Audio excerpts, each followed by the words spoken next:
Next देखो, transgender से related पढ़ लेते हैं।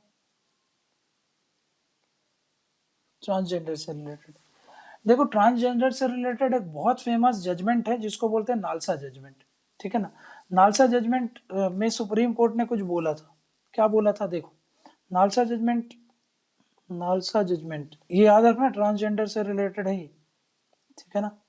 नालसा जजमेंट, नालसा जजमेंट में क्या बोला था, सुप्रीम कोर्ट ने ये बोला था कि अभी तक हमारे पास दो जेंडर होते हैं, है ना।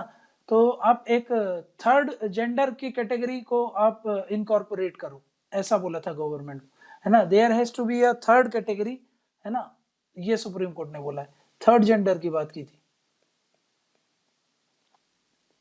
ठीक है ना। अब ये जो, ठीक है, अब यहाँ पे देखो, यहाँ पर क्या बोल रहा हूं मैं, थर्ड जेंडर की बात करते हैं। इसके साथ साथ यहाँ पर सुप्रीम कोर्ट ने ये बोला था कि राइट टू सेल्फ आइडेंटिफिकेशन होगा, है ना। हर एक व्यक्ति पर राइट टू, किसी भी पर्सन को सेल्फ टू, या फिर जिसको बोले राइट टू सेल्फ आइडेंटिफिकेशन होगा, राइट टू सेल्फ डिटर्मिनेशन होगा, ठीक है ना। राइट टू सेल्फ आइडेंटिफिकेशन मतलब वो जिस जेंडर में अपने आप को आइडेंटिफाई करना चाहता है तो वो कर सकता है, आइडेंटिफिकेशन, ठीक है ना। ये बोला था राइट टू सेल्फ आइडेंटिफिकेशन, ठीक है ना। और उसके अलावा सुप्रीम कोर्ट ने ये बोला गया था कि भाई उनको ओबीसी का स्टेटस दिया जाना चाहिए, ठीक है ना। They should be given the status of OBC, तो स्टेटस ऑफ ओबीसी की बात किया था सुप्रीम कोर्ट ने। और उसी के अनुसार उन्होंने ये भी बात की थी, तो ये जो ट्रांसजेंडर्स होते हैं ना, इनको रिजर्वेशन देने की भी बात की थी। रिजर्वेशन काहे के लिए, ताकि वो जो भी रिजर्वेशन के बेनिफिट्स हैं वो सबको रीप कर सके, है ना, टू अवेल दी बेनिफिट्स। यहाँ पे देखो क्या बोल रहा हूं मैं कि भाई नालसा जजमेंट में क्या बोला कि थर्ड जेंडर जैसा एक कंसेप्ट होना चाहिए, वो बात की सुप्रीम कोर्ट ने। हर एक पर्सन को राइट टू सेल्फ आइडेंटिफिकेशन होना चाहिए, है ना। वो अपने आप को थर्ड जेंडर में अगर कंसिडर करना चाहता है तो वो कर सकता है, ठीक है ना। वो हर एक व्यक्ति जो अपने आप को थर्ड जेंडर कंसिडर करना सकता है तो उसके पास आज़ादी हो, वो अपने आप को आइडेंटिफाई कर सकता है कि भाई वो एक थर्ड जेंडर की कैटेगरी में आता है, ठीक है। तो राइट टू सेल्फ आइडेंटिफिकेशन का ये वाला जो कंसेप्ट था, ये बहुत बढ़िया सुप्रीम कोर्ट ने दिया था, इसका बहुत लोगों ने इसको अप्रेज किया था। वहीं पर स्टेटस ऑफ ओबीसी की बात की थी कि भाई ये देना चाहिए किसको, ट्रांसजेंडर को। अगर आप ये दोगे तो फिर आपको उनको उसी हिसाब से क्या करना पड़ेगा, रिजर्वेशन देना पड़ेगा, है ना, एजुकेशन इंस्टीट्यूशंस में भी और एम्प्लॉयमेंट में भी। तो इसके कारण क्या हुआ था, सुप्रीम कोर्ट का बहुत ज्यादा मतलब अप्रेज किया गया था कि बहुत अच्छा काम किया था नालसा जजमेंट में सुप्रीम कोर्ट। तो इसी को देखते हुए फिर बाद में गवर्नमेंट ट्रांसजेंडर बिल लेके आई थी, है ना, ट्रांसजेंडर बिल।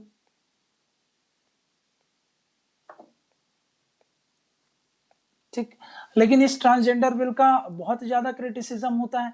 क्यों क्रिटिसिज्म होता है तो समझ लो इसका, ठीक है ना। ऐसा बोला जाता है, इसमें क्या क्या इश्यूज है ये मैं आपको समझा दे रहा हूँ। इस बिल से रिलेटेड इश्यूज ये है कि सुप्रीम कोर्ट ने बोला था राइट टू सेल्फ डिटर्मिनेशन होगा, लेकिन ये bill against this self determination है।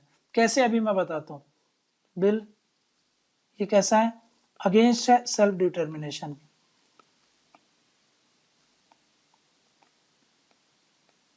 कैसे है अगेंस्ट सेल्फ डिटर्मिनेशन, इस एक्ट के तहत एक डिस्ट्रिक्ट स्क्रीनिंग कमेटी होगी, है ना। वो क्या करेगी, आपका मेंटल, साइकोलॉजिकल और बायोलॉजिकल टेस्ट करेगी। जब जाकर के वो आपको सर्टिफिकेट देगी कि हाँ आप सही में ट्रांसजेंडर हो कि नहीं। मतलब आप सर्टिफिकेट आपको लेना पड़ेगा, आपको अपना प्रूफ देना पड़ेगा कि हाँ मैं क्या हूँ, एक ट्रांसजेंडर की कैटेगरी में आता हूँ, ठीक है ना। उसने ट्रांसजेंडर को डिफाइन किया है, क्या क्या डिफाइन किया है देखेंगे। बट अभी मैं क्या बोल रहा हूँ कि भाई यहाँ पर ये बिल जो है राइट अगेंस्ट, राइट टू जो सेल्फ डिटर्मिनेशन था उसके अगेंस्ट है। क्यों, क्योंकि मैं अपने आप को खुद से ही डिटरमाइन नहीं कर पा रहा हूँ कि मैं किस जेंडर में लाई करता हूँ। यहाँ पर क्या होगा, मेरे को एक डिस्ट्रिक्ट स्क्रीनिंग कमेटी के पास जाना पड़ेगा। वो देखेगी, मेरा मेंटल टेस्ट होगा, साइकोलॉजिकल टेस्ट होगा, बायोलॉजिकल टेस्ट होगा। जब जाकर के वो सर्टिफिकेट इशू करेगा, फिर जाकर के अगर मेरे को सर्टिफिकेट इशू हो गया, तब जाकर के मैं क्या करूंगा, मैं ट्रांसजेंडर कहलाऊंगा। बट यहाँ पर क्या है, अदर कंट्रीज की बात करें तो अदर कंट्रीज में ऐसा कुछ प्रोविजन नहीं होता सर्टिफिकेशन का, ये इंडिया में ही ये प्रोविजन है। हम तो वहां पर सेल्फ जो डिटर्मिनेशन वाला है ना कि भाई मैं खुद से ही आप वॉलंटरली डिक्लेयर करके सेल्फ डिटरमाइन कर लो कि हाँ आप ट्रांसजेंडर हो, वो अलाउड रहता। यहाँ पर ऐसा नहीं है ना। प्लस वहां पर पहला तो ये अगेंस्ट सेल्फ डिटर्मिनेशन है। दूसरा, सुप्रीम कोर्ट ने क्या बोला था, सुप्रीम कोर्ट ने बोला था कि भाई प्रोविजन ऑफ रिजर्वेशन होना चाहिए, है ना, प्रोविजन ऑफ रिजर्वेशन होना चाहिए। तो यहाँ पर प्रोविजन ऑफ रिजर्वेशन नहीं है, ठीक है ना, इसके बारे में कोई भी प्रोविजन में बात ही नहीं की है। और सुप्रीम कोर्ट ने इसको क्लियर कट बोला था कि आपको ऐसा बात करने की मतलब ऐसा लाना पड़ेगा, ठीक है, बट गवर्नमेंट ने इस पर ध्यान नहीं दिया। तो हम बोल सकते हैं कि नालसा जजमेंट से ये पूरी तरीके से कंप्लाई नहीं करता। नेक्स्ट क्या है, इस बिल के अकॉर्डिंग क्या होता है, बैगिंग एक क्या है, क्रिमिनल ऑफेंस है ना। बैगिंग क्या है इस बिल के अकॉर्डिंग, बैगिंग एक क्रिमिनल है, क्रिमिनल ऑफेंस है। Begging is criminal offence according to this act. लेकिन वहीं पर अगर मैं बात करूं आपको, तो दिल्ली हाई कोर्ट ने ऑलरेडी बैगिंग को क्रिमिनल नहीं माना है। क्रिमिनल ऑफेंस पहले माना जाता था क्योंकि ब्रिटिशर्स के समय का ये लॉ था, बट अभी सुप्रीम कोर्ट बोलो, दिल्ली हाई कोर्ट ने ऑलरेडी ये बैगिंग को मना कर दिया है कि भाई ये एक क्रिमिनल ऑफेंस नहीं है। तो फिर भी अब सोचो सुप्रीम कोर्ट के जजमेंट्स के अगेंस्ट जाकर के भी ये बिल आ रहा है, मतलब ये क्या है, कंप्लाई नहीं करता जो दिल्ली हाई कोर्ट का जजमेंट है उससे। बार बार मैं सुप्रीम कोर्ट बोल दे रहा हूँ, ये वाले केस में, इस केस में दिल्ली हाई कोर्ट का रूल है, ठीक है ना। तो यहाँ पर लिख देता हूँ, दिल्ली हाई कोर्ट ने मना किया था कि भाई जो बैगिंग एक क्रिमिनल ऑफेंस है उसको बोला कि नहीं ऐसा नहीं है, बैगिंग एक क्रिमिनल ऑफेंस नहीं है। बट फिर भी इस बिल में क्या होगा कि भाई बैगिंग को एक क्रिमिनल ऑफेंस बनाया गया। नेक्स्ट है कि भाई इस बिल में कोई भी प्रोविजन नहीं है काहे को, प्रॉपर्टी इनहेरिटेंस से और पॉलिटिकल राइट से रिलेटेड, है ना। No provision with respect to political rights की बात नहीं की गई है, और इसके साथ साथ जो प्रॉपर्टी इनहेरिटेंस का बात है वो भी नहीं किया गया।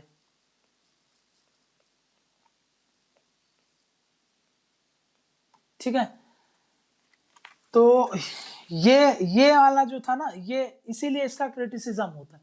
अब मैं आपको थोड़े से कुछ प्रोविजन बता देता हूं तो आप इसमें देख लो। जैसे कि यहां पर बिल में डिफाइन किया है, यहां पर क्या बोला है, देखो डिफाइन करता है ट्रांसजेंडर कौन होंगे।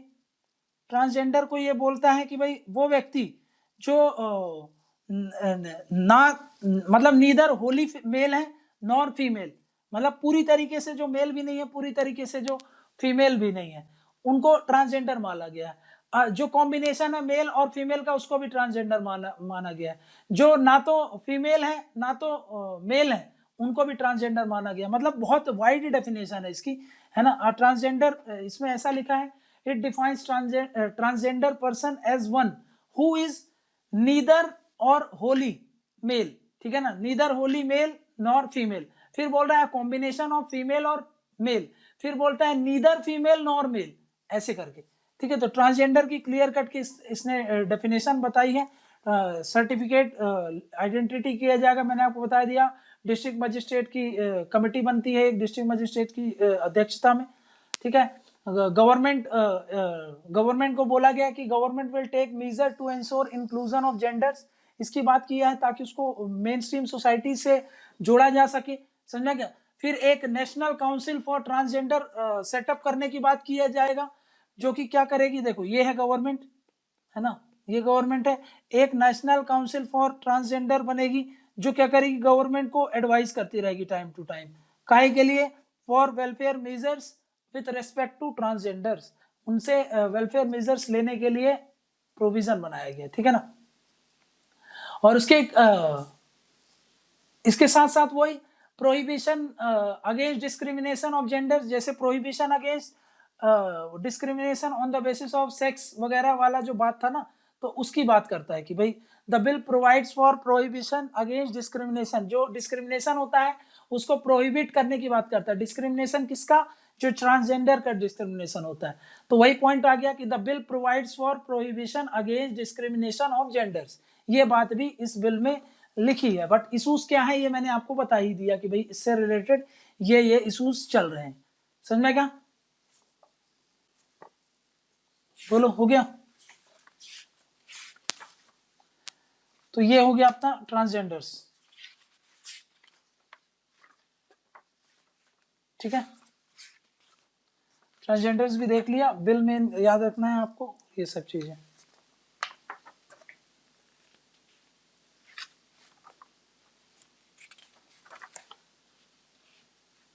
ठीक है, अब देख लेते हैं डिसेबल्ड पर्सन से रिलेटेड। ठीक है, डिसेबल्ड पर्सन। नेक्स्ट क्या है? Disabled person.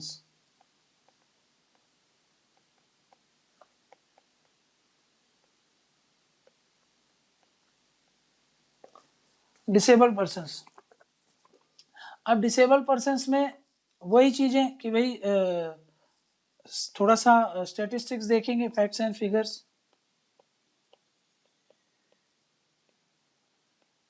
ठीक, इशूज देखेंगे, गवर्नमेंट प्रोविजंस देखेंगे।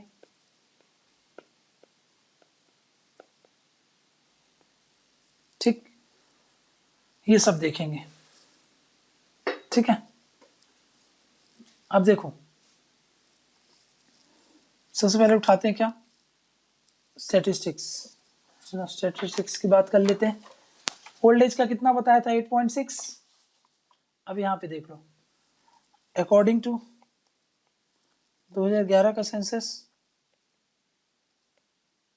लगभग 2.2% पॉपुलेशन जो है ना, पॉपुलेशन जो है आउट ऑफ टोटल पॉपुलेशन, वो क्या है? डिसेबल्ड। ठीक है ना, डिसेबल्ड मतलब क्या होता है? डिसेबल्ड का मतलब क्या होता है? डिसेबिलिटी समझो। डिसेबिलिटी हम उसको बोलते हैं कि भाई अगर हम हमारी जो पोटेंशियल है, मतलब है ना, हमारी जो एबिलिटी होती है उस पर रिस्ट्रिक्शंस लग जाए। मतलब डिसेबिलिटी रिफर्स टू रिस्ट्रिक्शंस और lack of ability to perform activity, है ना। जो एक नॉर्मल व्यक्ति जो एक्टिविटीज परफॉर्म कर सकता है, अगर मैं वो मेरे पास वो एबिलिटी नहीं है कि मैं भी वही एक्टिविटीज को परफॉर्म करूं, तो मैं क्या बोल दूंगा? मेरे को डिसेबल बोल दिया जाएगा। तो डिसेबिलिटी मतलब क्या है? ठीक है ना, ये है ability to perform, ability to perform activity, है ना। एबिलिटी टू परफॉर्म, इस एबिलिटी पर, ये जो एबिलिटी होती है इस पर रिस्ट्रिक्शंस लग जाए, है ना, रिस्ट्रिक्शंस लग जाए। अगर रिस्ट्रिक्शंस लग गई, वो कैसे भी हो सकती है, मतलब मेरी जो एबिलिटी है परफॉर्म करने की, एक्टिविटी परफॉर्म करने की, है ना, उस पर रिस्ट्रिक्शंस लग जाए, तो वो क्या हो जाएगा? उसको बोल देंगे डिसेबिलिटी, है ना। ये रिस्ट्रिक्शंस कैसे हो सकती हैं? आप फिजिकली प्रॉब्लम में हो तो वो क्या हो जाएगा कि आप वो सब चीजें परफॉर्म नहीं कर सकते। और एक्चुअली में ये मेन दिक्कत फिजिकली की नहीं है कि फिजिकली आप अगर कमजोर हो तो आप एक्टिविटी नहीं परफॉर्म करते, बल्कि ये एक तरीके का सोशल परसेप्शन है। सोशल एक तरीके का सोशल ने इसको एक्सेप्ट ही कर लिया है। ये एक तरीके का पब्लिक परसेप्शन बन चुका है जो डिनाई कर देता है एक्सेस टू अपॉर्चुनिटीज को लेकर के। ठीक है ना, मतलब जो आप समझते हो कि ये एक तरीके का फिजिकल डिसेबिलिटी है जिसके कारण वो एक्टिविटीज को परफॉर्म नहीं कर पाता, बट एक्चुअली में इन डीप अगर हम देखें तो ये एक तरीके का ये पब्लिक परसेप्शन है जो डिनाई करता है आपको वो सारी अपॉर्चुनिटीज को एक्सेस करने के लिए, है ना। अगर आपको सारी अपॉर्चुनिटीज एक्सेस आप कर सकते तो आप वो एक्टिविटीज को जरूर परफॉर्म कर पाते, बट अब क्या कर दिया, ये पब्लिक परसेप्शन बन गया है कि भाई उन सारी एक्टिविटीज को आप परफॉर्म नहीं कर पा रहे हो क्योंकि आप फिजिकली तरीके से कमजोर हो। समझ में? तो मेन ये हमारे परसेप्शन का इशू है और कुछ नहीं। ठीक है ना, मतलब स्टिग्मा अटैच है। ठीक है ना, तो इसको बोलते हैं ट्रिपल जियोपार्डी। ट्रिपल जियोपार्डी मतलब यहां पर देखो, एक तो आप डिसेबल्ड हो, है ना, डिसेबल्ड हो मतलब फिजिकली डिसेबल्ड हो, दूसरा आप पुअर हो, और अगर आप आपके साथ स्टिग्माटाइज्ड भी हो, है ना, मतलब आपके साथ स्टिग्मा भी अटैच हो जाता है डिसेबल्ड के साथ, फैमिली में, सोसाइटी में। ठीक है ना। तो इससे क्या होगा, इससे ये सारी चीजें ने आपके एटीट्यूड को पूरा ही चेंज कर दिया, है ना। और एक पब्लिक परसेप्शन बन गया, एक सोशल परसेप्शन बन गया।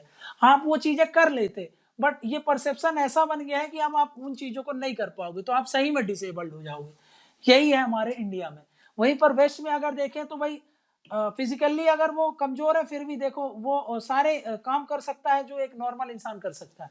वहीं पर हमारे यहाँ डिसेबिलिटी का मतलब क्या होता है, अगर आप पर लैक ऑफ रिस्ट्रिक्शंस हो गए, या मतलब आप पर रिस्ट्रिक्शंस इम्प्लाई कर दी गई है, या फिर आप पे लैक ऑफ एबिलिटी है किसी भी एक्टिविटी को परफॉर्म करने के लिए जो एक नॉर्मल व्यक्ति परफॉर्म कर सकता है, तो उसको हम क्या बोल देंगे, डिसेबिलिटी।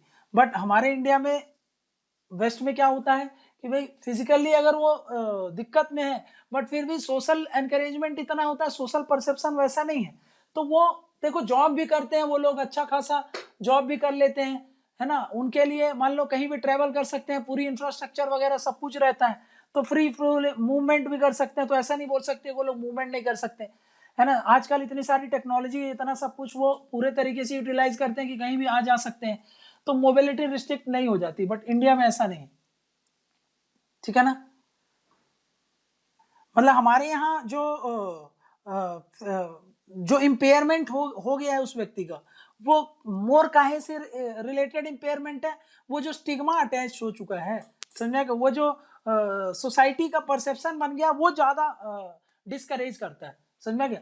अगर वो बस हम अच्छे से टैकल कर ले उस चीज को, अगर अच्छे से हम हैंडल कर ले ना, तो फिर हम ये socio economic development in section के लोगों का भी बहुत अच्छी तरीके से कर सकते हैं, समझ में। मेन दिक्कत इसमें स्टिग्मेटाइजेशन का है, ठीक है ना। ये जो स्टिग्मेटाइजेशन हो गया है, इसका ज्यादा इशू है, सोशल परसेप्शन का ज्यादा दिक्कत है, पब्लिक परसेप्शन एक बड़ा इशू है, बस और कुछ नहीं, समझ में। बाकी उनसे रिलेटेड कोई भी ज्यादा प्रॉब्लम्स नहीं फेस करते हैं हम, ठीक है ना। वो ज्यादा प्रॉब्लम कहाँ से फेस करते हैं, इससे, ठीक, सोशल परसेप्शन और जो स्टिग्मा बन चुका है। नेक्स्ट क्या बोल रहा हूं मैं, यहाँ पे ध्यान दो। नेक्स्ट बोल रहा हूं कि 2016 में एक एक्ट आया था जिसको बोलते हैं पर्सन विथ डिसेबिलिटी एक्ट, ठीक। ये पर्सन विथ डिसेबिलिटी एक्ट है, इसका ऑब्जेक्टिव्स देख लो क्या है, ठीक है ना। अब इसमें क्या है, इसका ऑब्जेक्टिव ये है कि डिसेबिलिटी, अब इसमें देख लो, पहले तो इसने डिफाइन किया डिस्क्रिमिनेशन क्या है।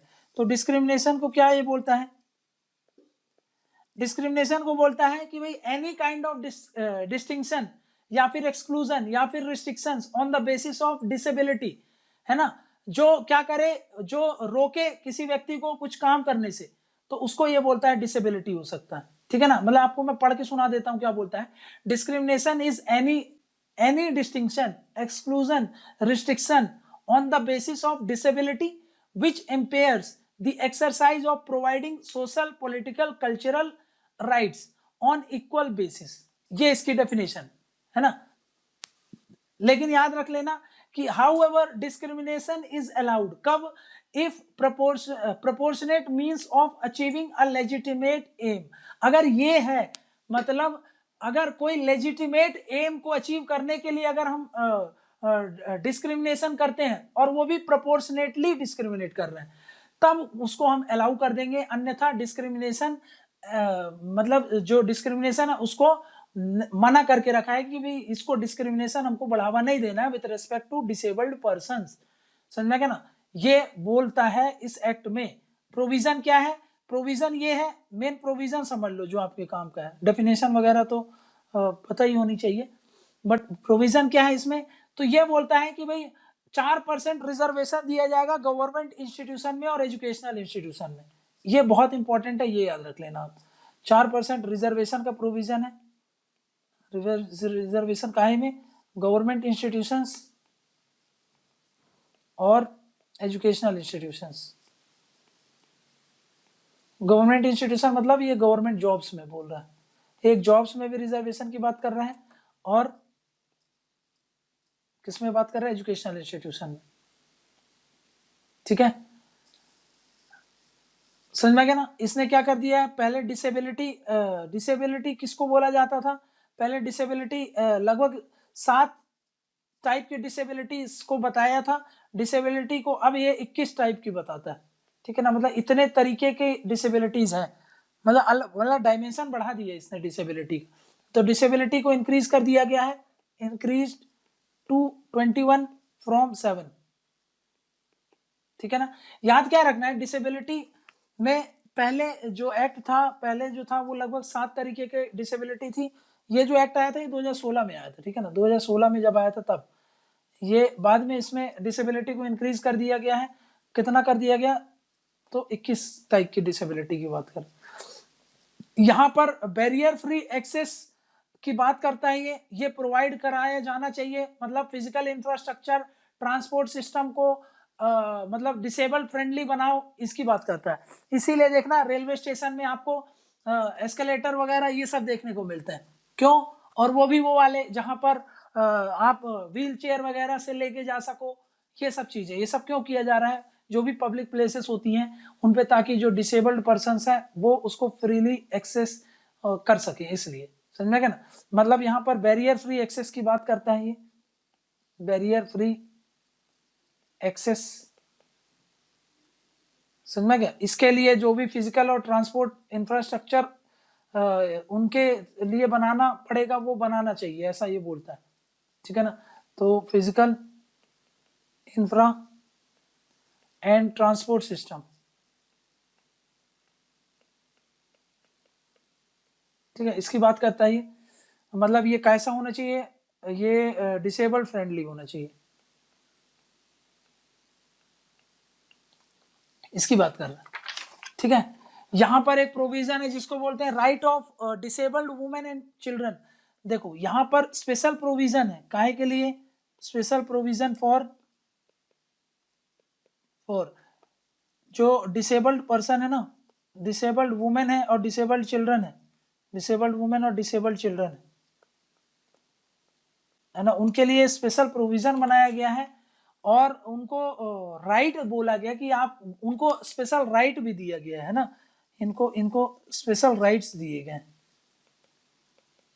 जैसे कि मान लो कि एग्जांपल कि भाई जब आप ट्रैवल कर रहे हो तो आपका पैसा नहीं लगे, ये सब क्या है, विशेष अधिकार उनको दे दिए गए, ठीक है ना। तो ये आप थोड़ा सा याद रखना इस बिल के तहत, ठीक है ना। इस बिल के तहत एक नेशनल कमीशन को पहले एक नेशनल कमीशन रहती थी, उसको अब रिमूव कर दिया गया है, और एक ऑफिस बना दी गई है जिसको बोलते हैं office of chief commissioner and advisory body, ठीक है ना। पहले एक प्रोविजन होता था जिसमें एक नेशनल कमीशन होती थी on disabled person, on disabled,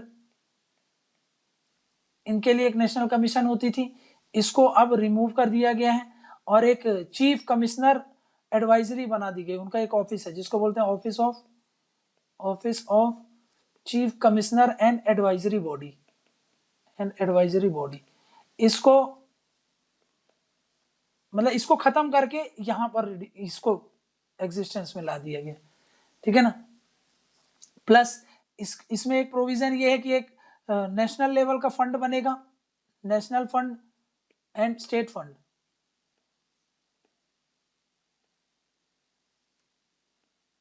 state level का फंड बनाया जाएगा। इस फंड से रिलेटेड पैसे खर्च किए जाएंगे, किसके लिए, ये जो डिसेबल्ड पर्सन्स होते हैं, है ना, वो ये जो भी पैसा खर्च किए जाएंगे डिसेबल्ड पर्सन से, उससे वो सारा पैसा कहाँ से आएगा, तो एक नेशनल लेवल का फंड बनाया जाएगा, उस फंड से ये सारा पैसा आएगा, ठीक है ना। अगर कोई भी व्यक्ति वायलेट करता है किसी भी प्रोविजन को, तो पेनल्टी का भी प्रोविजन है, उसको पेनल्टी लगेगी, और जेल इम्प्रिजनमेंट का भी प्रोविजन है, ये बात थोड़ा सा दिमाग में रख लेना आपने, ठीक है ना। तो ये एक्ट है 2016 का जो इस चीजें से बात करता है। एक और याद रख लेना, सुगम्य भारत अभियान है जो, वो आप जरूर मेंशन कर देना कि भाई एक सुगम्य भारत इनिशिएटिव है, वो गवर्नमेंट ने लॉन्च किया है, ठीक है ना, तो वो आप थोड़ा सा याद रख लेना, ठीक है। यहाँ पे देख लो, वही अगेन बात आ गई, कॉन्स्टिट्यूशनल प्रोविजन क्या है, तो आर्टिकल 41 है ना, आर्टिकल 41 आप याद रखना है, आर्टिकल 41, आर्टिकल 47, ये मैंने आपको बता ही दिया इसमें क्या है। नेक्स्ट क्या बोल रहा हूँ आपको, नेक्स्ट ये जरूर मेंशन कर देना आंसर में, सुगम्य भारत अभियान, जो आप ये देख रहे हो ना, जो भी ये रेलवे स्टेशन में आप जो भी देखते हो कि डिसेबल फ्रेंडली जो ये इंफ्रास्ट्रक्चर बनाए जा रहे हैं, है ना, पब्लिक ऑफिसेस में ये जो डिसेबल फ्रेंडली इंफ्रास्ट्रक्चर बनाए जा रहे हैं, ये सब इसी इनिशिएटिव के तहत बनाए जाते हैं। सुगम्य भारत में जो डिसेबल्ड पर्सन है उनसे रिलेटेड, जैसे मान लो कि भाई ऑफिस में अब वो टॉप फ्लोर में ऑफिस है, अब उस डिसेबल्ड पर्सन वहां पे कैसे जाएगा, तो सारा अरेंजमेंट आप लिफ्ट का अरेंजमेंट करो, ये सब करो, और लिफ्ट में भी डिसेबल फ्रेंडली लिफ्ट होनी चाहिए, ये सब किया जाता है काहे के तहत, सुगम्य भारत अभियान। मतलब कुल मिला के जो भी फिजिकल इंफ्रास्ट्रक्चर है वो कैसे हो, डिसेबल फ्रेंडली हो, ये सब देखा जाता है, ठीक है ना। एक इंटरनेशनल कन्वेंशन है जो डिसेबल पर्सन से रिलेटेड है, ये उसको कंप्लाई करता है, ये भी बात याद रखना। मतलब हम जो भी एक्ट बनाए हैं 2016 का और ये जो सुगम्य भारत अभियान है, ये सब वो जो इंटरनेशनल कन्वेंशन है उसको कंप्लाई करे ऐसा बनाया गया, ठीक है ना।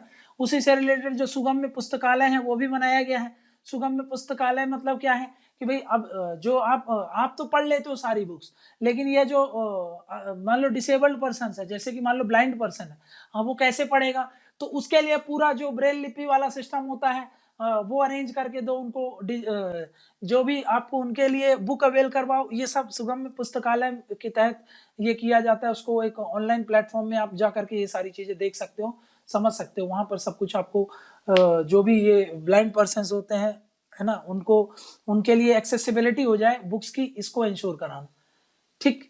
वहीं पर Deendayal Upadhyaya disable rehabilitation scheme है, ठीक है, Deendayal Upadhyaya disabled rehabilitation scheme ये है, मतलब उनको जो डिसेबल पर्सन है उनको रिहेबिलिटेट करने के लिए ये स्कीम्स होती हैं, ठीक है ना। तो ये सब आप देख लोगे, ठीक। तो ये तो मैंने आपको दे दिया। इशूज क्या थे इससे रिलेटेड, इशूज कौन कौन से इशूज ये फेस करते हैं, तो पहला तो मैंने आपको बताया ना, डेफिनेशन को लेकर के इशूज होती है, किसको हम डिसेबल समझेंगे, किसको ना डिसेबल समझेंगे। नेक्स्ट क्या है, इनसे रिलेटेड डाटा ही नहीं है, लैक ऑफ एक्यूरेट डाटा, है ना, इनसे रिलेटेड डाटा ही नहीं है कि भाई ये कहाँ पे काम करते हैं, कितने परसेंट डिसेबल पर्सन लिटरेट है, कितने परसेंट डिसेबल्ड पर्सन लोग जो है जॉब कर रहे हैं, कितने लोग डिसेबल पर्सन है जिनको हेल्थ फैसिलिटीज अवेल्ड है कि नहीं है, इनसे रिलेटेड जो भी डाटा है वो हमारे पास नहीं है, लैक है, समझ में गया। तो इसीलिए हम उनसे रिलेटेड जो भी स्कीम्स पॉलिसीज ढंग से बना नहीं पाते, और बनाते भी हैं तो वो कारगर नहीं हो पाती, क्यों, क्योंकि हमारे पास लैक है, डाटा ही नहीं है, तो हम कैसे अच्छे से काम कर पाएंगे, है ना। नेक्स्ट क्या है, नेक्स्ट इशू ये है कि लैक ऑफ इंफ्रास्ट्रक्चर है, इंफ्रास्ट्रक्चर ही नहीं है, मतलब मैंने बताया ना, वो एजुकेशन नहीं अवेल कर पाते, वो हेल्थ सर्विसेज अवेल नहीं कर पाते, वो आपका स्किल्स अवेल नहीं कर पाते, क्योंकि इनसे रिलेटेड डिसेबल फ्रेंडली इंफ्रास्ट्रक्चर होगा। एजुकेशन क्यों नहीं अवेल कर पाते, क्योंकि भाई मान लो अभी वो ब्लाइंड है तो वो बुक ही नहीं पढ़ पाएगा, है ना। हेल्थ केयर फैसिलिटीज अब उनसे रिलेटेड नॉर्मल व्यक्ति के लिए तो अवेल हो जाती है, ये नहीं अवेल कर पाते क्योंकि इनके अंदर डिसेबिलिटी है, तो वो इंफ्रास्ट्रक्चर भी हमने सेटअप नहीं किया। नॉर्मल व्यक्ति तो स्किल एक्वायर कर सकता है, लेकिन हम इनके लिए जो डिसेबल फ्रेंडली स्किल होते हैं, इनके स्पेसिफिक स्किल नहीं दे पा रहे ताकि ये उस स्किल को लेकर के जॉब में एंट्री मार सके, तो ये एक इशू हो जाता है, ठीक है ना। नेक्स्ट क्या है, वही मैंने आपको बताया कि सोशल परसेप्शन वाला इशू जो है, सोशल परसेप्शन का क्या इशू है ना, जैसे कि हम ये मानते हैं कि ये सब पुराने जन्मों का फल है, उसके कर्म थ्योरी है, बजाय हम उसको और एम्पावर करें कि वो और अच्छे से काम कर पाए, हम उसको बोलते हैं पिछले जन्म में कुछ किया होगा इसलिए ऐसा है ना। तो ये जो सोशल परसेप्शन है जिसके कारण एक स्टिग्मा बन चुका है सोसाइटी में, तो ये एक इशूज है ना। तो ये कुछ इशूज है, ये आप बता दोगे, ठीक। अब एक साइकिल देखो, एक साइकिल कैसा, एक साइकिल ऐसा कि देखो इनके पास क्या है, लिमिटेड इंफ्रास्ट्रक्चर है, इनके इनके लिए इंफ्रास्ट्रक्चर अवेलेबल नहीं है, इनके लिए लिमिटेड एजुकेशन है, इनके लिए लिमिटेड स्किल्स है, इनके लिए लिमिटेड हेल्थ हेल्थ अपॉर्चुनिटीज हैं, है ना, हेल्थ सर्विसेज भी इनसे रिलेटेड कम है, और इसके अलावा इनके पास लिमिटेड लिमिटेड जॉब अपॉर्चुनिटीज भी हैं। ये सारी चीजें हैं, तो इसके कारण क्या होगा, आपको नहीं लगता इसके कारण गरीबी और बढ़ेगी, इसके कारण पॉवर्टी और बढ़ेगी, पॉवर्टी बढ़ेगी तो और क्या होगा, देखो इधर पॉवर्टी बढ़ेगी तो एक चीज और होगा, क्या होगा कि भाई आप इनफॉर्मल सेक्टर में ही काम करोगे, वर्किंग इन इनफॉर्मल सेक्टर, है ना। आप क्योंकि आपके पास एजुकेशन स्किल कुछ भी नहीं है, तो आप गरीब हो ऊपर से, तो आप क्या करोगे, इनफॉर्मल सेक्टर में ही काम करोगे। नेक्स्ट क्या है, लैक ऑफ सैनिटेशन होगा, लैक ऑफ सैनिटेशन। इसके साथ साथ लैक ऑफ नेबरहुड होगा, पुअर नेबरहुड होगा आपका, है ना। उसके साथ साथ आपको जब पुअर नेबरहुड होगा तो लैक ऑफ सैनिटेशन होगा, आपके पास सेफ ड्रिंकिंग फैसिलिटीज नहीं होगी, सेफ ड्रिंकिंग वाटर भी अवेलेबल नहीं होगा। उसके साथ साथ आपका ऑक्यूपेशनल हजार्ड वाला इशू बना ही रहेगा।